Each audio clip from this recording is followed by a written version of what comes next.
Développement mobile avec Flutter.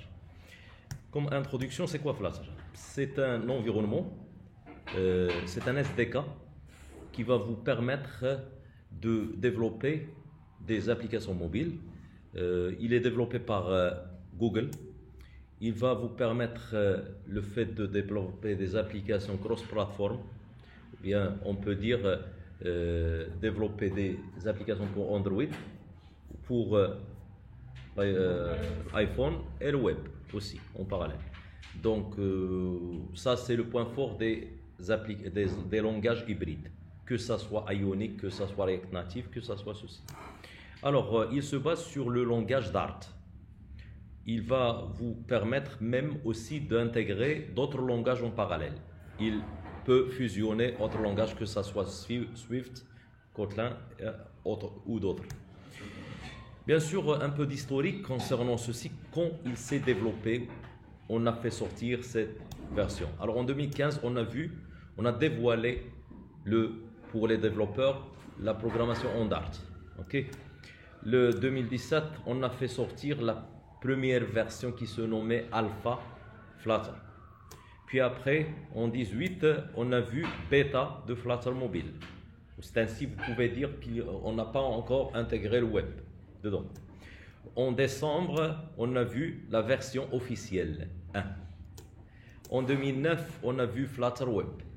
Et à la fin, 2021, c'est la version 2 de ceci. Ok? Donc c'est assez nouveau, comme vous le savez. Alors sachant que Flutter, il se basera sur quelque chose, un truc qui se nomme, un gadget, qui se nomme les widgets. Des widgets. Alors, c'est quoi les widgets? Ce sont des objets. Vous pouvez les prendre sous forme de conteneurs. Sous forme de conteneurs. Alors, container.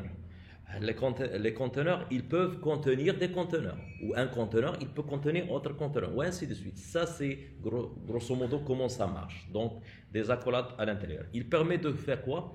De construire c'est-à-dire l'interface utilisateur. Google, il a rendu tous les éléments que vous allez travailler avec sous forme de widget. Pourquoi faire? Pour qu'ils soient réutilisables.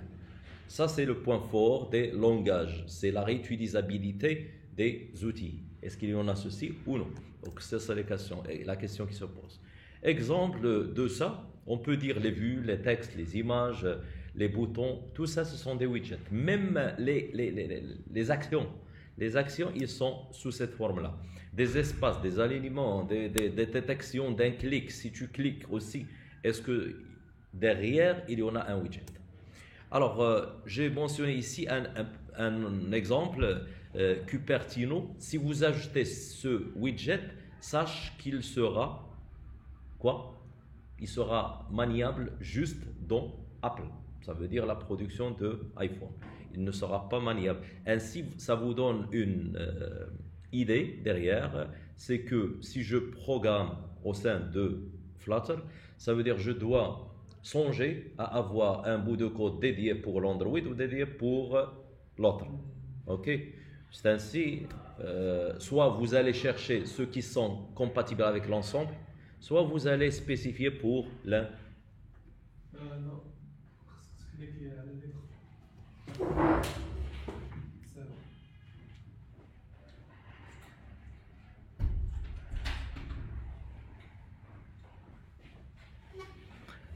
Oui. Donc, sachant que les widgets, la création de ceci, elle se fait par la composition et non par l'héritage, comme il est courant dans d'autres langages. Vous pouvez accéder à ce site-là pour... J'ai dit que pour créer les widgets, elle se fait par une composition et non par l'héritage que vous connaissez déjà dans d'autres langages. Bien sûr, je n'ai pas encore posé la même question que vous pour les deux nouveaux. Tout à l'heure, on va le voir. Alors, comme je l'ai dit tout à l'heure, vous allez les imaginer sous forme d'arborescence. Ok? Sous forme de conteneur. Le conteneur, c'est sous forme d'arborescence. Ok? Alors, on peut dire qu'un widget, il peut contenir d'autres widgets, et ainsi de suite. Widget, il peut être un parent, comme il peut être un enfant. Ok, semblablement à ceci. Donc, cette image animée, vous pouvez la trouver sur Internet. Moi, j'ai apprécié le principe. Je vous ai intégré ceci afin de comprendre comment ça marche. Donc, lorsque vous cliquez sur ça, ça va faire appel à un enfant de widget où vous existez. Et ainsi de suite. Ok. Donc, c'est ainsi que vous pouvez penser, réfléchir avant de dessiner quoi que ce soit. Essayez de mettre ceci en gras dans votre vie professionnelle. Je dis programmeur, comme programmeur, mieux réfléchir plusieurs fois à faire une tâche que de la refaire plusieurs fois. Alors, essayez de songer comment schématiser l'ensemble au lieu de le refaire plusieurs fois du fait que tu as mal vu les choses. Je passe. Alors, les outils que vous pouvez travailler avec, comme vous voulez, Android Studio, Visual Studio Code que vous avez utilisé, IntelliJ ou bien Emacs, et ainsi de suite. Vous pouvez même travailler sous terminal, si vous voulez. Alors, vous devez prendre en compte la documentation de ceci. On va l'utiliser plusieurs fois. Donc, pourquoi faire pour chercher la définition de chaque widget. Alors, comme on peut commencer par le Dart. Je vais faire juste une petite introduction concernant le Dart et on va passer à la pratique, bien sûr. Ça, c'est une matière de pratique. Ne vous gênez pas. Donc, la séance, elle sera en pratique. Qu'est-ce qu'on va dire? Le Dart, il a été créé en 2011 par Lars et Kaspar. C'est un langage OO, orienté objet. Aussi, il est basé sur les classes. Juste, je dis OO, ça veut dire il est basé sur les classes et les objets. Il est capable de se compiler en JavaScript. Il peut, bien sûr, on l'a développé en se basant sur ces langages-là que j'ai mentionnés. Le C, le Java, le C#, le Swift. Ok? Donc, toujours, il y en a des inspirations. Son historique aussi, il a commencé en 2011. 2013, la sortie de la version 1. 2018, la sortie 2. Et c'est fait.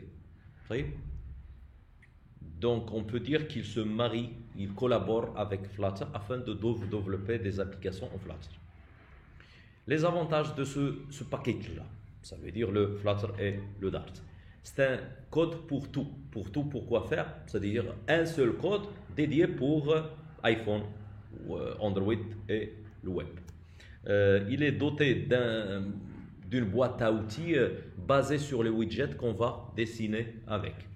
Son SDK, il est toujours en croissance. Vous allez trouver toujours des modifs. Même maintenant, nous allons écrire un bout de code. Vous allez trouver que il est changeable. Il est compilé, bien sûr, mais vous allez trouver qu'il est souligné en gris, disant que comme si ça ne marche pas, comme s'il y en a un bug. Mais c'est juste, ils ont fait une petite mise à jour. Vous devez ajouter un mot-clé, un élément, ou bien supprimer un élément. Alors, il est doté, le Flutter, il est doté d'un point fort, les Well Hot Reload. Ça veut dire, bien sûr, certains outils qu'on vient de mentionner tout à l'heure, les outils de IDE, vous pouvez trouver lors de lancement, du premier lancement, il est tardif. Okay? Mais juste après l'affichage, le premier affichage, vous allez trouver que juste vous cliquez sur un bouton qui mentionne le rechargement de ceci, ça va être appliqué directement. Ça, c'est le point fort de quoi? De Flutter aussi. Donc, vous n'allez pas attendre beaucoup de temps. Il y en a plusieurs outils que vous pouvez utiliser. Donc, aussi Dart.dev, Flutter.dev et Dart.dev pour la documentation.